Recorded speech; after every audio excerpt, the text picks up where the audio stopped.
Yang pertama ada letak geografis. Kesultanan Cirebon merupakan kerajaan bercocok Islam dengan pusat kekuasaan di pesisir utara yang terletak di antara Jawa Barat dan Jawa Tengah.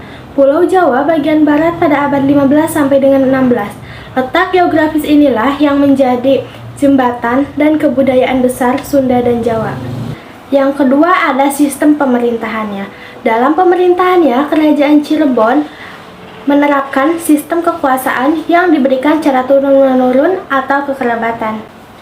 Yang ketiga, ada raja dan pengaruhnya. Yang pertama, Sultan Gunung Jati pada tahun 1479 hingga 1568 Masehi. Pada masa kepemimpinannya, kerajaan Cirebon memiliki perkembangan dan pertumbuhan pesat baik di bidang agama, politik, dan perdagangan. Yang kedua, ada Pangeran Cakrabuana tahun 1479 Masehi.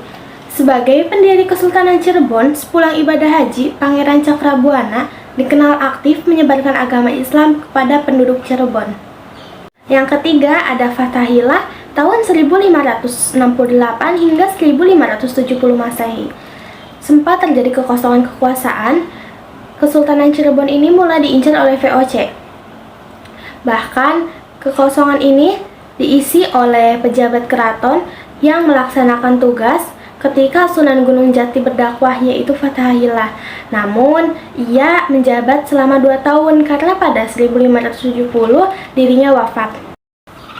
Yang keempat, ada penambahan Ratu Satu atau penambahan Ratu Pertama pada tahun 1570 hingga 1649 Masehi. Setelah Fathahillah wafat, tahta kerajaan jatuh kepada cucu dari Sunan Gunung Jati yang bernama Pangeran Emas.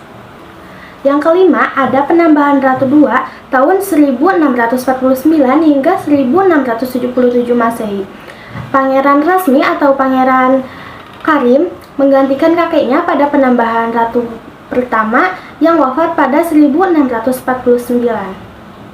Kehidupan sosial kerajaan Cirebon tidak lepas dari pelabuhan, maka dapat digolongkan menjadi golongan rasa, elit, non-elit, dan golongan budak. Kehidupan budaya kerajaan Cirebon biasanya melaksanakan iring-iringan panjang Jumat atau melaksanakan Maulid Nabi Muhammad SAW dan memelihara makam leluhurnya Sunan Gunung Jati. Yang kelima ada perekonomian.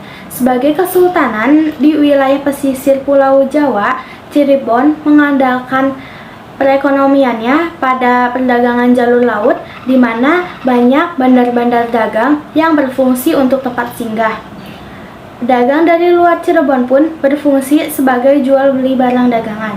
Terakhir ada bukti-bukti peninggalan. Yang pertama Keraton Kepulauan Cirebon, yang kedua ada Keraton Kanoman, yang ketiga ada bangunan Mandep Pengiring, yang keempat ada Masjid Agung Sang Cipta Rasa, yang kelima ada patung Macan Putih, yang keenam ada makam Sunan Gunung Jati, dan yang terakhir ada Keraton Kecirebonan.